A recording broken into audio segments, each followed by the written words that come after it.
Back with our extended Snow Team 13 coverage. It has been a difficult morning commute. Especially coming in from the north side, as we've seen this morning. Naomi Peskovich is on 86th Street near I-465. We are on the very northwest corner of Indianapolis this morning at the 86th Street exit at 465. We want to give you a look at the traffic now. Things crawling along here where we are in Indianapolis. You can see the roads are actually mostly clear of snow, but it's really that traffic. Folks getting a late start this morning. That's the issue here. If you look onto the northbound section of 465, you can see things really just crawling at this point. Folks really aren't able to go very fast, and there's a plow heading that way too. But when you swing around, you can see it's the same thing from the other direction. Folks are really having a hard time getting onto 465 this morning. Again, partly because of those school delays, folks getting a late start, and also because of the issues still on the roadways, some crashes and other slick spots along the road. So just be careful if you are heading in either direction on 465 this morning in Indianapolis. We'll send it back to you in the studio.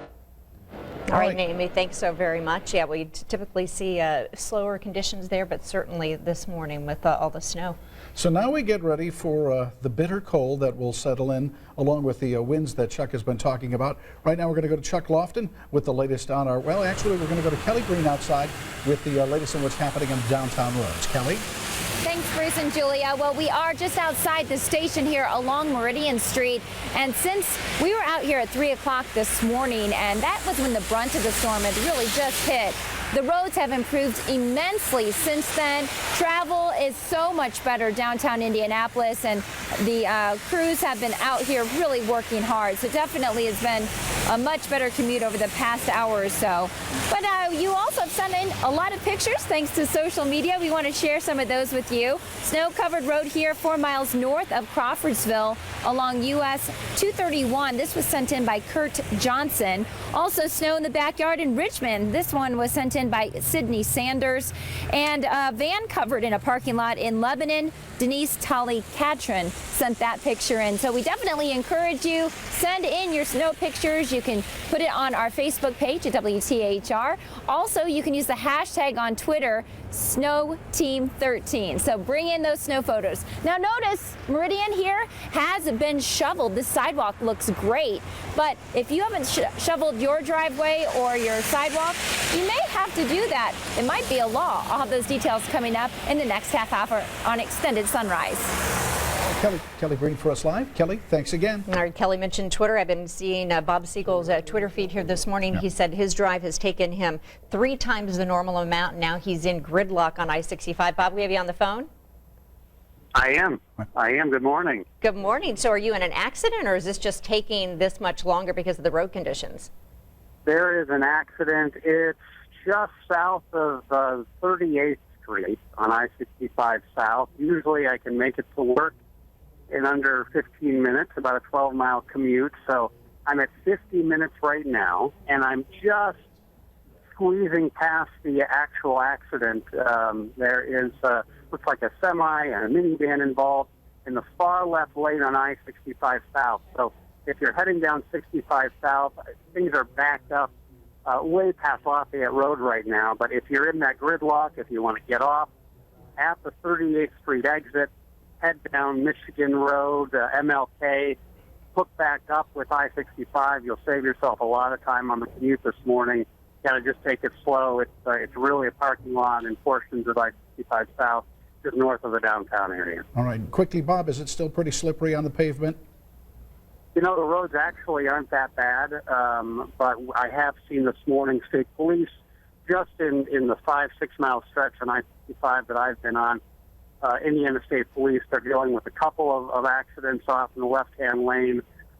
Indianapolis EMS and the fire department, they're out dealing with that accident right now. So if you guys could do me a favor and actually let our news director know I'm running a few minutes late this morning, that's great. Yeah, there we go. That's our news director, the weather department confirming that message. Duly noted. Right. I think you're covered here this morning. Bob, safe travels. We'll see you when you get in. Of course, our weather team is keeping us up to date on the very latest conditions. Now we look to the cold, don't we, guys? That's what we're going to be looking for now. Yeah, well, that's a way to know that he's not fibbing.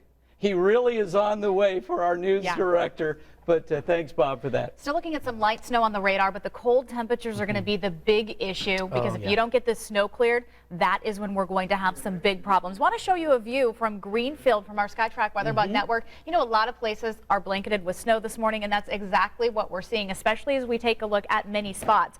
This is just one area. Notice how we're still seeing some of those tire marks in the snow. If you don't clear it or you aren't fortunate enough to have it plowed, that's what your roads are going to look like. Satellite radar showing that snow dropping to the south. We're going to stick with the cloud cover today. Live Doppler 13 radar not really showing a lot of accumulation out of this, but around Greenfield from 52 to Rushville to Lakeview. Also, if you take 74 through Shelbyville, St. Paul, Greensburg, and Batesville, you'll run into some light snow showers and down along 65 through Columbus, Jonesville towards Seymour, as well as Bloomington. We head to the east a little bit. Versailles also getting some heavier snow south of 74. This will continue to push to the east and the south as we go through the next couple of hours. Then we'll just be left with flurries. How much snow do we pick up? Frankton, 7 inches of snow. Fisher, 6 inches of snow. National Weather Service, 2.1. And remember how we said there would be a sharp cutoff? Well, look at Bloomington. Under an inch of snow is what they picked up, but it's still piling up in many spots. This is including downtown Noblesville. A Twitter picture here, as you see, that snow is being pushed to the sides. And even though the snow is being pushed to the sides, this is my soapbox for the day, Chuck, why you should shovel your sidewalk so kids don't have to walk in the snow or on the road that's cleared. This is going to be very important as we head into tonight, too. If you don't get that shoveling done right now, or by later this afternoon. These temperatures tonight down to 5 degrees below zero. They're going to turn to sheets of ice, Chuck. Oh, my goodness, they sure are. In fact, it's that icy mixture that is our biggest concern as we move into the rest of the day. We are expecting refreezing on roads. So, again, if you don't get it cleared, your driveway or your sidewalk, you're going to have a problem, especially as we move into tomorrow morning. Well, as we move into the rest of the day, it looks like it's going to be pretty interesting shaping up. We're going to continue to see Indy Snow Force out. They have 90 crews on the job right now. That process is just going to continue into tomorrow morning because of this refreezing. And we're only going to warm up to 17, and we are only 15 right now. Blowing and drifting, a major issue today. As these roads may refreeze, we'll have a significant wind chill. In fact, by dawn, as Nicole showed you, at dawn tomorrow morning, it'll be 5 below zero with a wind chill of -20 to -30. So the National Weather Service has issued a wind chill warning. That is this area, kind of an off purple look from Indianapolis all the way up to Chicago and South Bend. Martinsville, Shelbyville, Bloomington, Seymour. In that same time period, tomorrow and Thursday, you will have a wind chill advisory. Suffice it to say, it is really going to be cold. Let's break down the next several days. I mean, this is just incredible, this cold that's on the way. Our snow is slowly coming to an end. 17 will be the high today. -5 tonight with a wind chill of 20 to 30 below zero. 14 degrees on Thursday after a cold 3 Wednesday. And by the way, the low Wednesday morning, that's not a wind chill. That's the air temperature, 10 below zero. 14 Thursday. 15 degrees on Friday, and then as we move into the next several days, eventually we're back into the 20s. Much more on this in minutes. But it seems like the traffic situation is changing hour by hour. Mimi Pierce right now in the Rickers Traffic Center. Mimi. You heard from Bob Siegel over that accident or by that accident on southbound 65. I think every once in a while some folks just hitting some slick patches in the roadway. Going to take you back up to this stretch of I-69 northbound, still shut down near State Road 9. We've had numerous accidents in this area for your travels there along that stretch of I-69. We also take you to southbound I-65. This is that area that Bob was talking about just a few minutes ago with this crash. There it is, traffic just squeezing by in that right-hand lane of southbound 65 near West 38th Street. Traffic in this area backing up. We're still looking at tacking on extra time to your travels up in the northwest corner of town. Still seeing very heavy conditions coming around, although it does look like maybe it's starting to move a little better here. Again, still allow plenty of extra time and a lot of patience for your travels today. Bruce and Julia. All right, Mimi, thanks. All right, we'll take a break and be back with more Snow Team 13 coverage here in just a moment.